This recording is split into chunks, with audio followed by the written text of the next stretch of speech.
Vou então corrigir convosco a folha que terão estado a fazer, que é sobre argumentos, vários tipos de classificação de argumentos. A primeira classificação estava no livro, na página 46. Não é a classificação que vocês, por exemplo, aprenderão em filosofia, mas é talvez mais pertinente para o caso do Sermão de Santo António aos Peixes. Argumentos de autoridade, argumentos universais, argumentos de experiência, argumentos por analogia, argumentos proverbiais, e ainda há mais aí nessa lista no cimo da página 46 do manual. Mas vamos passar já à solução mesmo.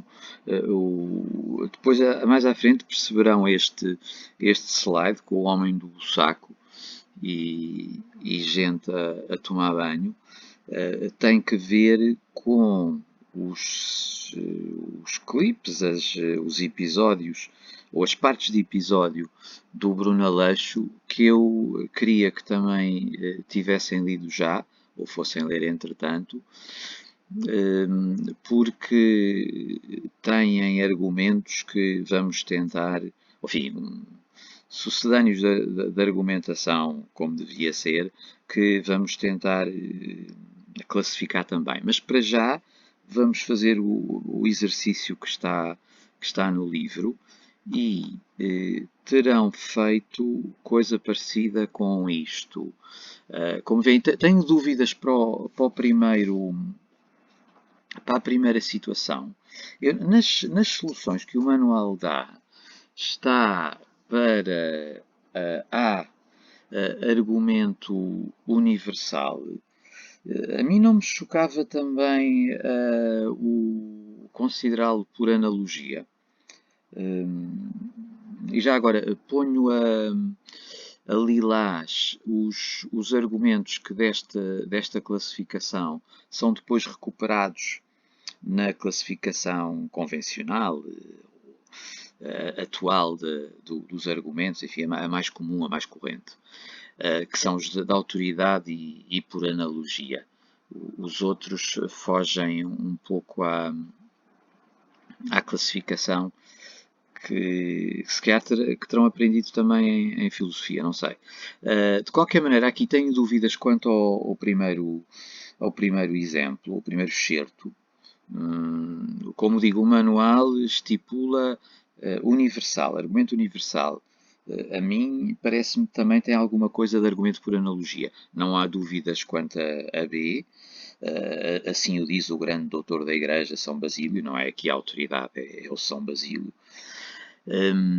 Também não há dúvidas quanto aos outros. O 2 universal, o C2, portanto universal, o D3, argumento de experiência, o E4, argumento por analogia, e finalmente F corresponde a uma frase proverbial, não é? E portanto seria um argumento proverbial. Também lhes pedia. Bem, depois tínhamos aí na folha propriamente, tínhamos a tal classificação de argumentos, segundo é costume agora fazer-se, que eu retirei de um vocabulário crítico de argumentação de Rui Alexandre Grácio, argumentos por analogia, argumentos dedutivos ou a dedução, argumentos indutivos ou indução e argumentos de autoridade. Essas 4 etiquetas é que nos vão servir depois a seguir para as tentarmos aplicar aos episódios do Bruno Aleixo e futuramente, eventualmente. Embora também devo dizer que no caso do português, a nossa maneira de manejar utilizar estes argumentos não tem de ser tão rigorosa como presumem em filosofia.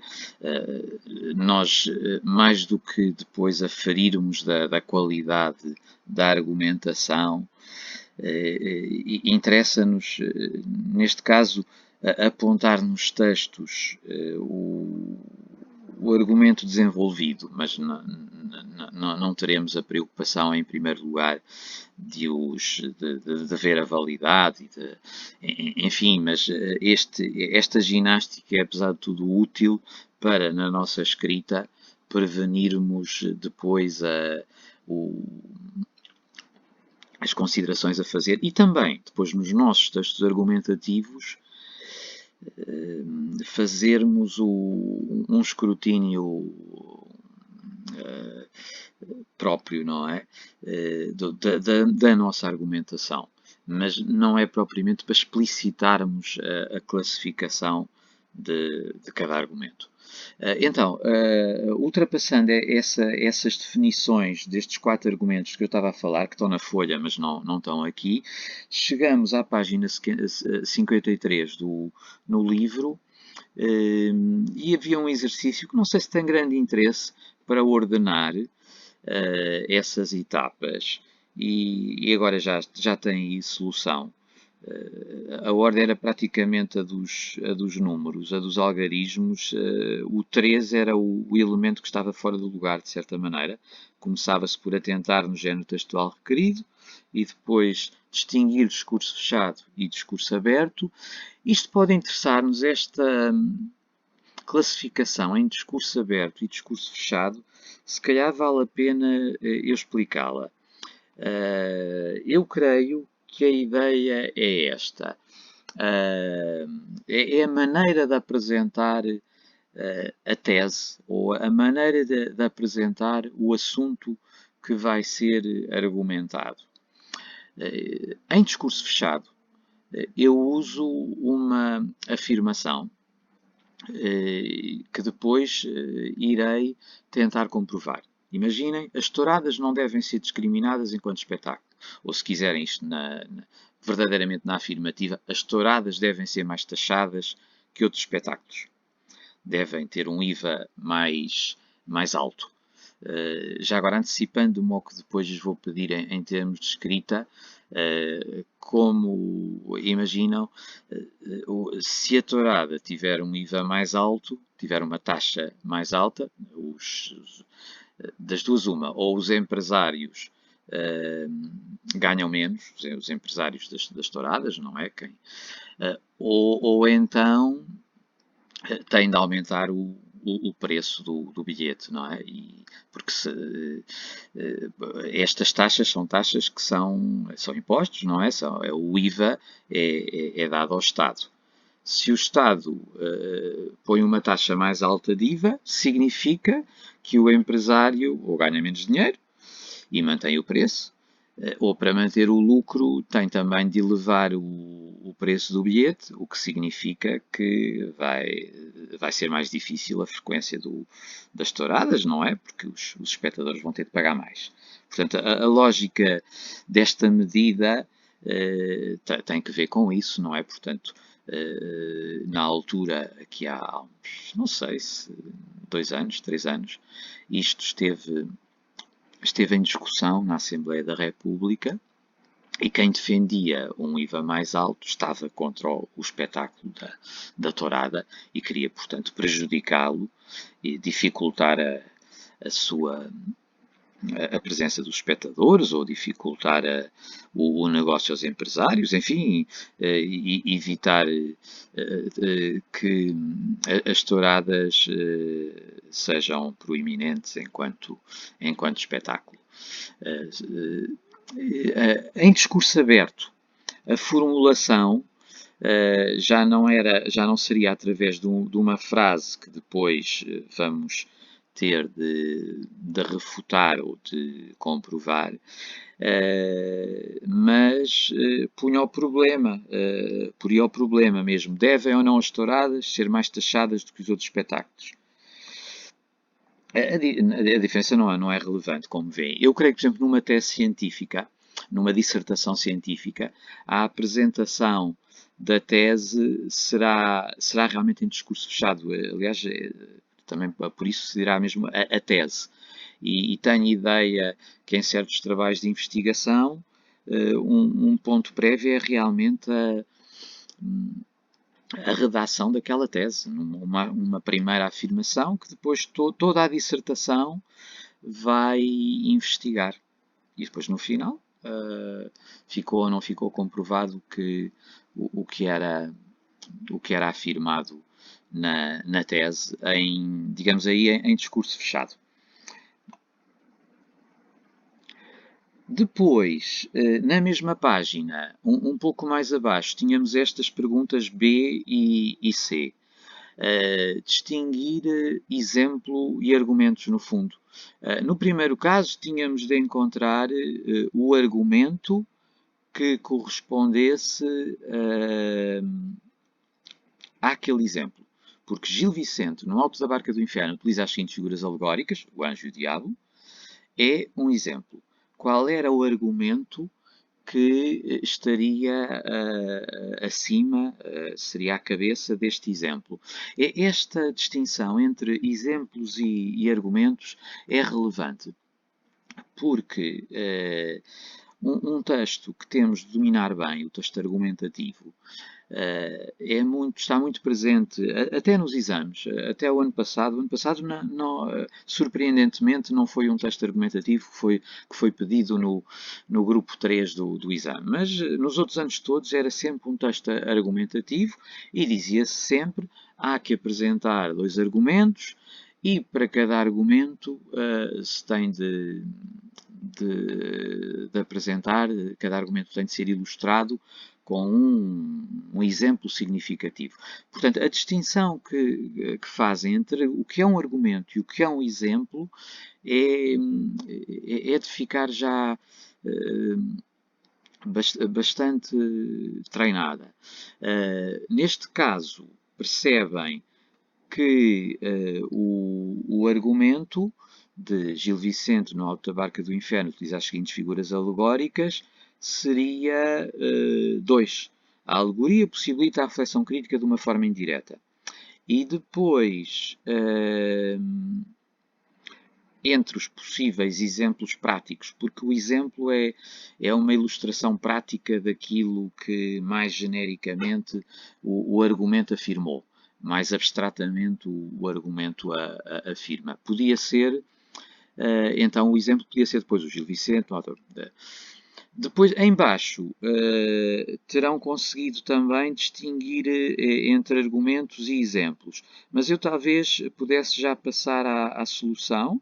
Aqui lá está o argumento 2. A alegoria possibilita a reflexão crítica de uma forma indireta. Seria este argumento. E depois eu, para exemplificar este argumento, dava o exemplo Gil Vicente, não, tal. E naquele exercício C, os argumentos eram os números 3, 4 e 6 e os exemplos seriam 1, 2 e 5. Não vale a pena talvez estar a regressar aos... Depois vocês leem-nos com mais vagar, se hesitaram nesta resposta. E agora parte do princípio que já viram os episódios, os 2 episódios, naqueles minutos só, que serão 4 ou 5 minutos de cada vez, do Bruno Aleixo, para irmos já corrigir. Eu quero fazer aqui uma prevenção. Esta minha abordagem é de um relativo amador em termos de descrição dos argumentos, do tipo de argumentos. E depois também há o problema da argumentação no Bruno Aleixo não ser fiável quase sempre.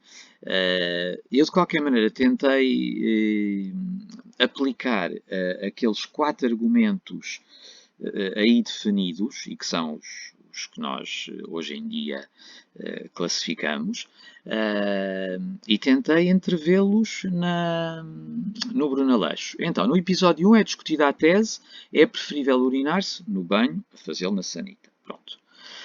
Nesse debate tipo prós e contras, a referida tese é defendida por uns e refutada por outros. Até aqui não há dúvida. Os argumentos, e na verdade não se trata de argumentos bem formulados, mas podemos reconstituir as premissas em que se fundariam, em apoio ou em prejuízo da tese, podem exemplificar a tal tipologia de que lhes falei. Mas volto a prevenir, eu sou um amador, não mostrem isto à vossa professora de filosofia. Vamos tentar. O primeiro, que era faço na mata porque o xixi também é natureza, é um argumento por analogia. Porque xixi lembra a natureza, mata integra a natureza, xixi lembra a natureza, é aqui que está o momento analógico. Xixi deve fazer-se na mata. Portanto, não é uma argumentação aceitável, claro. Faço no duche, porque uma vez saí do banho para fazer xixi e quando voltei para o banho já não havia água, diz o Nelson. Seria um argumento indutivo, como está claramente demonstrado naquele, ou como revela aquele uma vez. Eu, de uma vez, retiro que seria sempre assim, não é? Generalizo. Isso seria uma indução. Não havia água porque puxaste o autocolismo, diz Renato. Seria também argumento indutivo. Inválido, diga-se passagem, porque pode haver outros motivos para faltar a água. Se não puxasse, ficava à casa de banho a cheirar a xixi. É um argumento dedutivo. Portanto, finalmente, temos um argumento rigorosamente silogístico. Se o xixi ficar na retrete, a casa de banho cheirará mal.